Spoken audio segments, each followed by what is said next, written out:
First, I want to say I hope that you can hear me because I don't have my earbuds in. So if you're jumping on, let me know if you can't hear me, because that would be tragic. That would be, I'd have to go in the house, which is right there, and get my earbuds. So I'm just going to go with this and see what happens. I titled this Life After Narcissism, Seeing the Mask So Clearly Now, because as you can see, I'm wearing makeup, and I was thinking about it when I was putting on my makeup, how there's all these posts about narcissists and the mask that they wear and all of that. So I thought, let me jump on here and talk about seeing the mask so clearly now, because when we're in the relationship, we don't see it for what it really is, right? We make excuses, we give the benefit of the doubt. I've been talking a lot about this lately. And we care about this person, so we want to see the best in them, whether this is a parent that was like this, or a spouse, or whatever.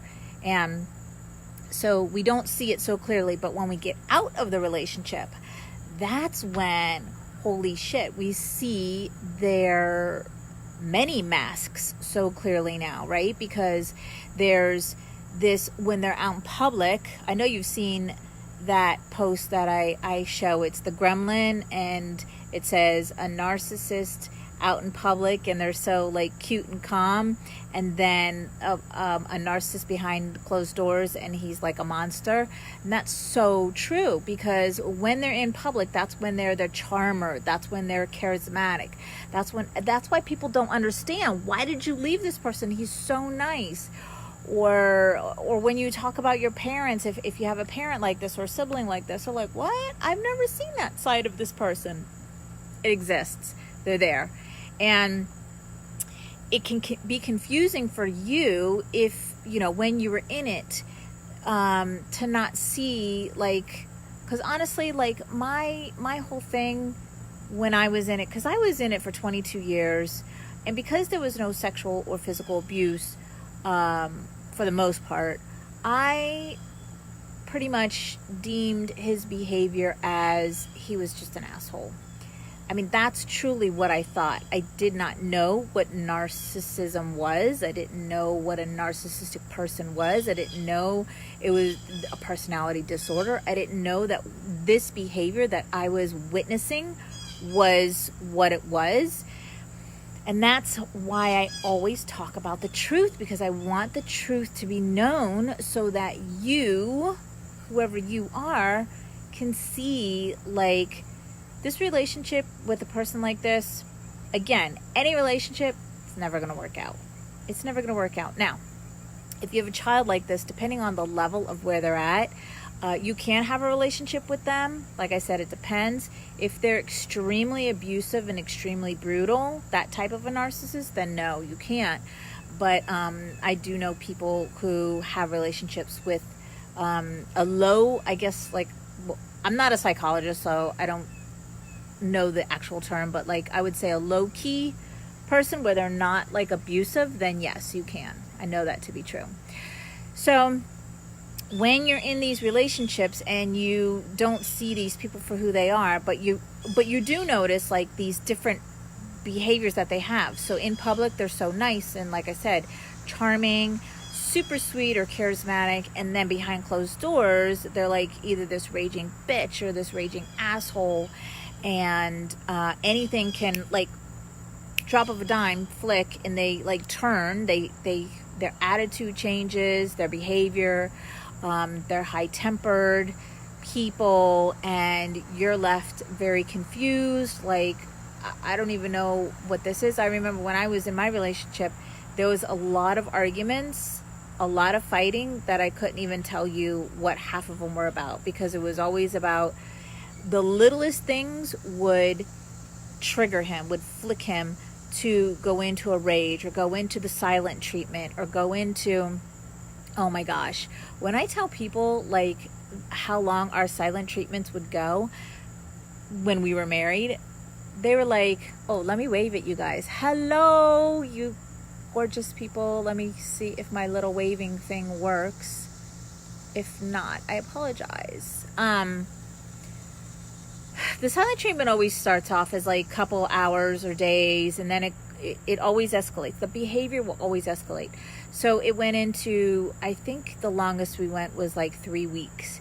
3 weeks of being married with children and not speaking to each other. And this, so not only is the silent treatment abusive, but while you're in the silent treatment, there's a lot of abuse going on. So when I was in my relationship, we had a joint account. I was a stay-at-home mom, or I was running his business. And so when I needed money to go grocery shopping or to go shopping for the kids or whatever, and there was like, I needed another deposit, and we're in the silent treatment because how dare I ask or talk to him, because that's a whole nother ball game, right? So I would go without money. I would go without buying what I needed to buy for the kids or myself or whatever. And that led into a whole nother type of silent treatment. So the longest we went in the silent treatment was like 3 weeks. But again, getting back to the mask of the narcissist, from the outside, he was super charming, super, like, everybody loved him. He was so smart, and so this and so that. Like, my parents were totally sucked into it. They're like, he's so nice, give him a break, and da-da-da. I was like, live with him, and you'll know what like, you don't know until you live with them.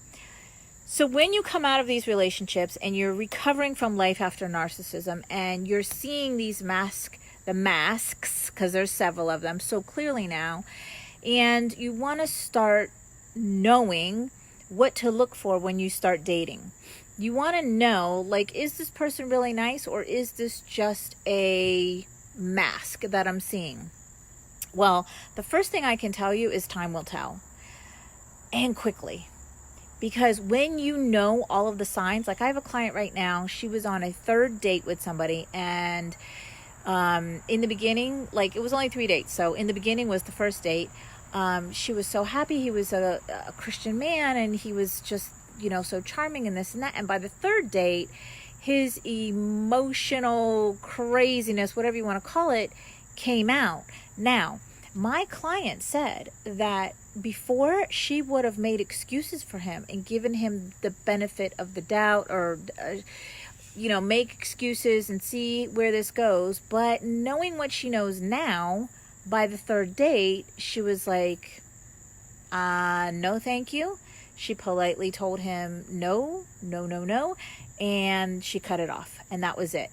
And this is my goals. One of my goals for you is to know and feel. Here's the thing.